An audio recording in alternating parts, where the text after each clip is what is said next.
دنیا کی سب سے قیمتی گائے۔ یہ اس طرح کہ بنی اسرائیل میں ایک بہت ہی نیک بزرگ تھے۔ ان کا ایک بچہ تھا جو نابالغ تھا۔ ان کے پاس فقط ایک گائے کی بچیا تھی۔ ان بزرگ نے اپنی وفات کے قریب اس بچیا کو یعنی اس گائے کے بچڑے کو جنگل میں لے جا کر جھاڑی کے پاس یہ کہہ کر چھوڑ دیا کہ یا اللہ، میں اس بچیا کو اس وقت تک تیری امانت میں چھوڑتا ہوں جب تک میرا بچہ بالغ ہو جائے۔ اس کے بعد ان بزرگ کی وفات ہو گئی۔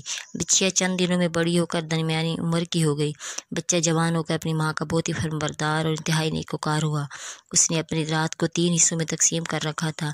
ایک حصے میں سوتا تھا، ایک حصے میں عبادت کرتا تھا اور ایک حصے میں اپنی ماں کی خدمت کرتا تھا۔ روزانہ صبح کا جنگل سے لکڑیاں کاٹ کر لاتا، ان کو فروخت کرتا، 1/3 رقم صدقہ کر دیتا اور 1/3 اپنی ذات پر خرچ کرتا اور 1/3 رقم اپنی والدہ کو دے دیتا۔ ایک دن لڑکے کی ماں نے کہا کہ میرے پیارے بیٹے، تمہارے باپ نے میراث میں ایک بچیا چھوڑی تھی جس کو انہوں نے فلاں فلاں جھاڑی کے پاس جنگل میں خدا تعالیٰ کی امانت میں سونپ دیا تھا۔ اب تم اس جھاڑی کے پاس جا کر یوں دعا مانگو کہ اے حضرت ابراہیم علیہ السلام، حضرت اسماعیل، حضرت اسحاق کے خدا، تو میرے باپ کی سونپی ہوئی امانت مجھے واپس دے دے۔ اس بچیا کی نشانی یہ ہے کہ وہ پیلے رنگ کی ہے۔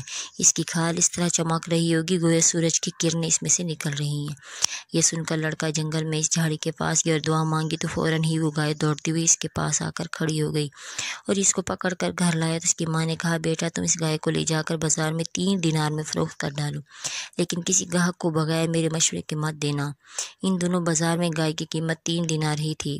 بازار میں ایک گاہک آیا جو در حقیقت فرشتہ تھا۔ اس نے کہا کہ میں گائے کی قیمت 3 دینار سے زیادہ دوں گا، مگر تم ماں سے مشورہ کیے بغیر گائے میرے ہاتھ میں فروخت کر ڈالو۔ لڑکے نے کہا، ہاں تم کتنی ہی قیمت کیوں دو، مگر میں اپنی ماں سے مشورہ کیے بغیر اس گائے کو نہیں بیچوں گا۔ لڑکے نے ماں سے سارا ماجرا بیان کیا تو ماں نے کہا کہ یہ گاہک شاید کوئی فرشتہ ہو، تو اے بیٹے اس سے مشورہ کرو کہ ہم اس گائے کو چنانچہ اس لڑکے نے بازار میں جب اس گاہک سے مشورہ کیا تو اس نے کہا کہ ابھی تم اس گائے کو فروخت نہ کرو، آئندہ اس گائے کو حضرت موسیٰ علیہ السلام کے لوگ خریدیں گے، تم اس گائے کے چمڑے میں سونا بھر کر اس کی قیمت طلب کرنا، تو وہ لوگ اتنی ہی قیمت دے کر خریدیں گے۔ چنانچہ چند ہی دنوں بعد بنی اسرائیل کے ایک بہت مالدار آدمی جس کا نام عامیل تھا، اس کے چچا کے دونوں لڑکوں نے اس کو قتل کر دیا۔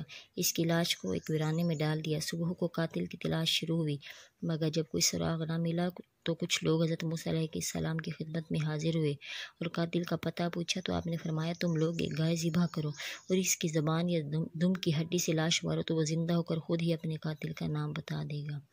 یہ سن کر بنی اسرائیل نے گائے کے رنگ اور اس کی عمر وغیرہ کے بارے میں بحث شروع کر دی۔ بالآخر جب وہ اچھی طرح سمجھ گئے کہ فلاں قسم کی گائے چاہیے تو ایسی گائے کی تلاش شروع کر دی، یہاں تک کہ جب یہ لوگ اس لڑکے کی گائے کے پاس پہنچے تو بالکل ایسی ہی گائے تھی جس کی ان کو ضرورت تھی۔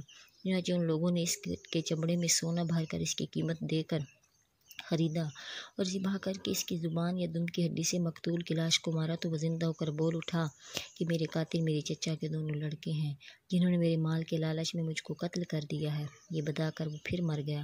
چنانچہ ان دونوں قاتلوں کو قصاص میں قتل کر دیا گیا اور مرد صالح کا لڑکا جو اپنے ماں باپ کا فرمانبردار تھا کثیر دولت سے مالا مال ہو گیا۔